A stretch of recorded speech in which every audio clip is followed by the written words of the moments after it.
ñu nekk ci jotaay bi xadara bi ñoo yem parce que am solo ndax nit dana jóge sori waaye nit dana sori jege am na nekk ci dëkk bi wala nekk ci réew mi te jéemuñ xamuñu si am na fi comme ñàkk bi teew ak ñun ñi ñu jàkkaarloo ñoom ñuy wax ci Sëriñ Tuubaa Sëriñ Muntaxaa teew di yëw Sëriñ Tuubaa ñëpp ñu ànd ko moom kon ñooñu sori nañ waaye jege nañ kon ñu ngi sant yàlla baax jërëjëf waaw.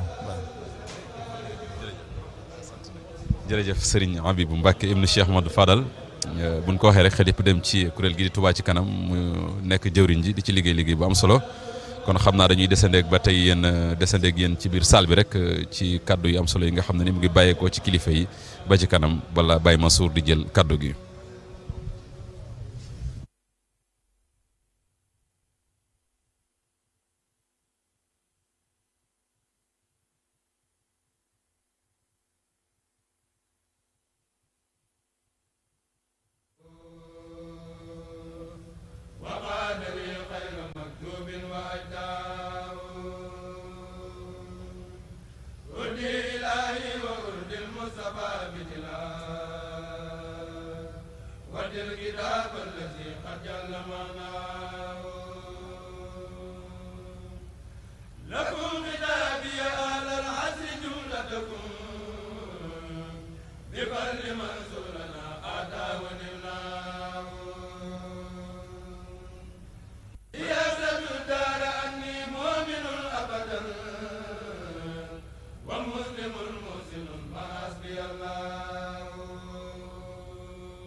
ci bisub tey bi di bisub dimanche dëppook ñaar fukki fan ak juróom ci weeru koor di le 16 avril 2023 ñu ngi ci kër Sëñ Touba bi ni ñu fa nekkee woon bi weer bi tàmbalee ba léegi di tàmbalee suñuy kàddu ci ñaan Cheikh Mamadou Mountakha suñu borom yàggal ko fi lool te ànd ak wér tey nag ñuy wéy ci programme bi nga xam ne naka jekk moom lañ nekkee woon muy njàng mi nga xam ne ñu ngi koy def fii ci kër Sëñ Touba gi tey nag kuréel 1 bu Dakar ñoom ñoo ay njàng mi ci njiital sëñ Ablaye Diop looloo waral ñu dalal kenn ci ñoom muy sëñ Cheikhouna Thiam ngir mu jottali ñu programme bi nga xam tey moom la ñu bëgg jàng tey nag kon ñu fàttaliwaat nañ ne ñiy gàttandu noonu ngeen dégg mooy kuréel 1 bu daare Diourbel ñoom ñooy gàttandu sëriñ bi bu njàng mi àgg ñoom ñu ko war gunge kon Cheikhouna gannaaw bu ñu la nuyoo ñu ngi lay sant bu baax ci teewaay bi bëgg rek nga jottali li nga xam moom ngeen fas yéene jàng diggante daaj yi ak xasida yi ngeen xam ne fas yéene leen ko jàng.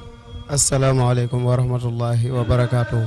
Baye Mansour ginnaaw bi ñu la nuyoo di jiital ci nuyoo bi Cheikh Mouhamadul Mountakha di ko ñaanal mu yàgg fi lool tànd ak wér.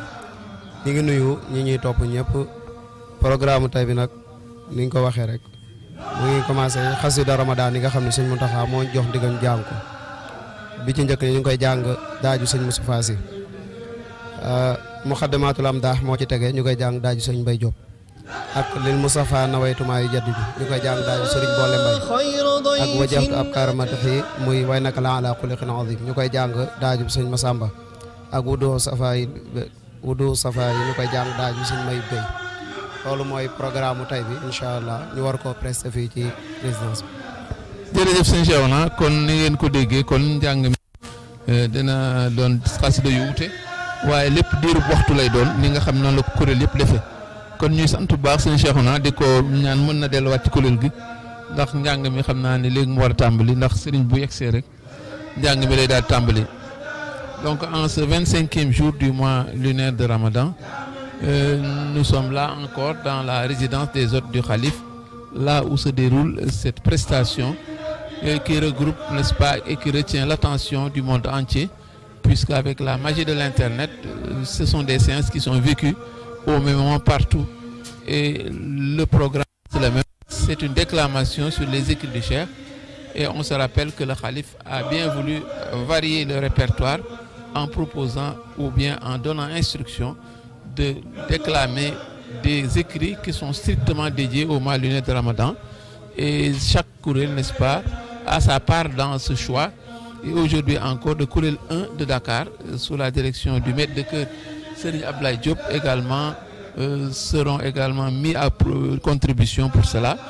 Et ce que vous entendez également en train de déclamer les écrits, attendant l'arrivée du Khalif, c'est le groupe 1 de la Dara Hizbut Tarqiyyah de Diourbel. Et eux aussi auront la charge d'accueillir et de raccompagner le Khalif une fois la déclamation terminée. Voilà donc pour ce qui est du programme. Et on s'affaire, n'est-ce pas, près des appartements où se trouve le Khalif. Cela veut dire que son arrivée ne saurait tarder. Et son arrivée signifie le démarrage de la déclamation, comme cela a été le cas depuis le début de ce mois de Ramadan. Véritablement tire à sa fin, puisqu'on est au plus à 5 jours, n'est-ce pas, de cette fête de l'Aïd el-Fitr. Et aujourd'hui, nous sommes le 25e. C'est au 29e que le croissant lunaire sera scruté. S'il apparaît, cela veut dire que le Ramadan se termine le lendemain. Mais s'il n'est pas, si on le scrute et qu'on ne le voit pas, on va jeûner 30 jours fermes avant, n'est-ce pas, de fêter l'Aïd el-Fitr. Voilà donc ce qui est du programme, n'est-ce pas, que nous avons sous les yeux. Et vous le voyez, l'organisation, tout est fin prêt. Les forces de l'ordre sont là, qui veillent au grain. Ceux qui sont également affectés à la surveillance, n'est-ce pas, de la santé des uns et des autres, pour voir s'il n'y a pas de malaise et autres. Je veux nommer le Croissant Rouge. La Croix-Rouge est là présente et elle aussi s'affaire, n'est-ce pas, pour voir qui a besoin d'être secouru ou non. Il faut rendre grâce à Dieu. Il n'y a pas eu de cas véritablement constaté depuis le début de ce mois Ramadan. Vivement donc que les choses se terminent ainsi. Voyez donc le Kourel Dakar, le Kourel 1, attendant que le Khalif arrive. Et vous aurez remarqué également que la déclamation s'est faite cette année-ci sur des écrans, n'est-ce pas, qui sont disposés. Et on n'a pas besoin chaque fois de donner un manuscrit, de donner des recueils après chaque prestation, mais tout se fait automatiquement. L'écrit qui doit être déclamé apparaît sur l'écran et apparaît en même temps sur tous les écrans. Donc c'est un programme vraiment rondement mené, bien concocté, et il faut rendre grâce à Dieu pour cela. Donc nous voyons que tout autour de la résidence, les gens s'affairent attendant l'arrivée du Khalif, et c'est également une occasion privilégiée pour regarder, pour jeter un regard sur lui, pour également en retour attendre son regard, ce regard, n'est-ce pas, à l'endroit duquel on ne dira jamais assez. Lui-même disait son regard efface l'angoisse, et c'est pourquoi chacun, n'est-ce pas, fait de son mieux pour pouvoir croiser ce regard, croiser ses yeux, n'est-ce pas, et pour pouvoir en tout cas engranger ce bienfait, l'onction de ces bienfaits qui sont attachés à ce regard béni par Allah le Très-Haut. Voilà donc pour ce qui est du programme d'aujourd'hui. Nous sommes là toujours dans la résidence, nous le disons et nous le répétons et nous le réitérons, et il en sera ainsi jusqu'à la fin du mois de Ramadan.